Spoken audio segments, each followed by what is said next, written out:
to the Pine Farm. We're outside, so he's been in my video a lot. I thought you guys would meet him. He's a mixture of hot cake and pit bull. Are you not gonna say hi? You're not gonna say hi to them? No, kiddo? No? Okay, he wants to go play. He's camera shy. Welcome to the Shelly Show. Welcome to the Shelly Show. Hey guys, welcome to the Shelly Show where we prosper together. I'm Shelly Elise, and today we're outside because inside is hot. It's really hot, and we're on lockdown, and I'm locked up. So today, that's what we're gonna be talking about: why I went for locks, or why I locked my hair. I guess, yeah. And we're also gonna be talking about why I don't like these two terms or titles that we have: best friend and boyfriend. So stay tuned. My hair was done by the Braid Babe, which is Lashana Jean-Baptiste. Listen, she did an awesome job, guys. This takes a lot of time, but she was very patient with me, and it came out very good. I love the way it came out. This method hair cuts out the 6-month ugly phase where you have your twists or your coils and you don't know what to do about it because it's not locked. Eleuthera, hit up your girl. She does house calls, which is amazing. And yeah, I love the convenience. I love my hair. So why did I go for these locks? Why did I get these locks? So to be honest, I don't like messing with my own hair, especially because it's so thick, and I have like a lot of locks in my hair right now. I should have counted, but I didn't. Yeah, I didn't count, but it's a lot of locks, and I prefer this versus having to wake up every morning and fix my hair. I really wore a weave because it's too hot, but I love braids. And the good thing is about this style is that I can braid over this, do whatever I want over this. If I have to cover it up with weave for an occasion, event, I can do that. So that's the versatility of it.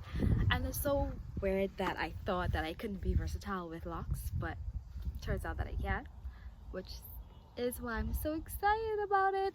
And this journey is gonna be about us, you know, because you're gonna see me being very patient with my hair, and y'all are seeing the length right now.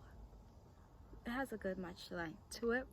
Y'all are seeing the length right now, so you know, when I get like some on my back, y'all could be here for the whole process. So okay, so there are two terms that I do not like to use, and I'll tell you why. The first term is best friend. Do you guys remember when we were in primary school or preschool and we had this one particular friend, and if someone else would call a best friend, we'd get mad because to us that's our best friend. We fight and we having a whole brawl out because you can't be claiming my best friend as your best friend.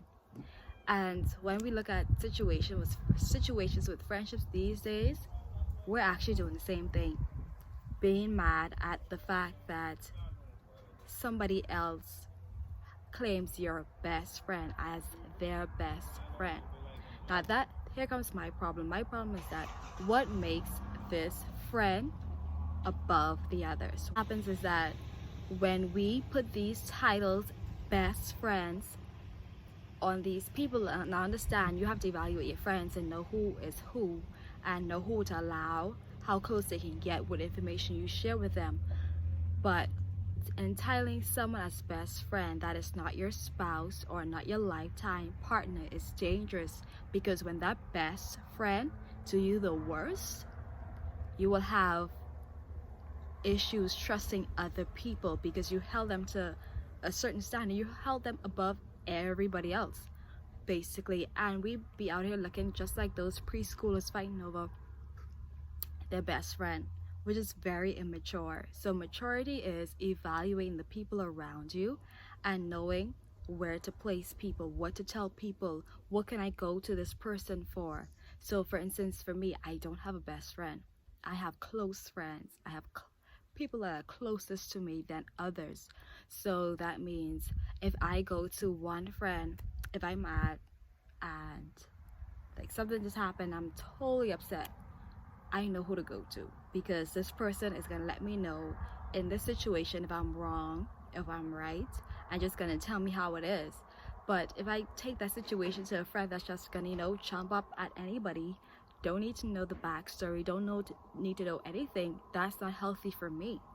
Whereas I also have another friend that I can just take ideas to, or take business ideas to, hash out plans. Like, you have to know who is in your circle and evaluating those people, those friendships, to know what to do, but basically what to do with them, how much information you can share, because it's selfish to think that one person, there's my dog. It's selfish to think that one person can provide everything for you. That's not even possible in marriage.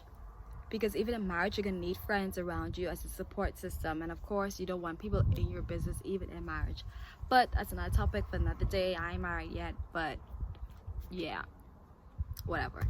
So now the topic of boyfriend. Why I don't like boyfriend or girlfriend, I don't like this term because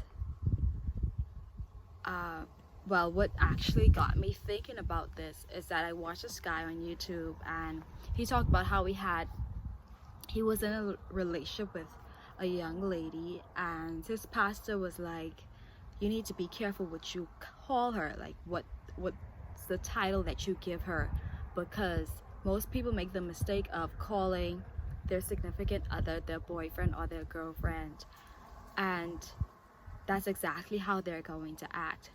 So if you're introducing me as a girlfriend, you kind of should be offended, because one, you're just saying that I'm a girl, that's just your friend. No, I'm more than your friend, and I'm not a girl. So personally for me, I feel as if the term boyfriend and girlfriend came about and it's being, pushed in society as the right thing, but we don't know how powerful our words are. That person's gonna be acting just like a boy that's just your friend. That's why in most cases it's so easy for people to cheat on each other, because that's just a boy who is simply your friend. And I think what happens is that during our childhood, especially towards boys in society, our parents would justify the fact that their son is interested in this little girl, so they call them their little girlfriend. So we grow up preschool, primary school, having these little cute relationships and things that ain't gonna last. Our parents know they're not gonna last, so I guess that's why they call them little girlfriend or boyfriend, because really they're just a girl, your friend. So maturity as well in this case is to know what you're claiming this person to be. Now I posted this on my WhatsApp story, so people were asking, okay, so what do you call that person? And in the case of the guy that I told you about from YouTube, he was like, when he introduced his fiance at the time, he'd be like, well, before they were engaged, he'd be like, oh, this is my lady, or this is my woman. And that's decent, because you're calling her exactly who she is or what you want her to become. Now if you out here just doing whatever, he might just title you as a girlfriend because he don't see you as nothing more. And then sometimes that's why some people are in relationships where they're like, oh, I don't know why he don't want to marry me, or like he's not thinking about a future, because he's not calling you, he don't see a future, he's not calling you what he wants you to be. I know some people call, oh, this the wifey, this the hubby. That's fine, that's who you see them as. You see a future with them. Until you get that ring, sweetie, you can call them hubby, wifey, all you want, but ain't no benefits until you get that ring and sign that paper. So that's my rant, guys. Let me know how y'all feel about it.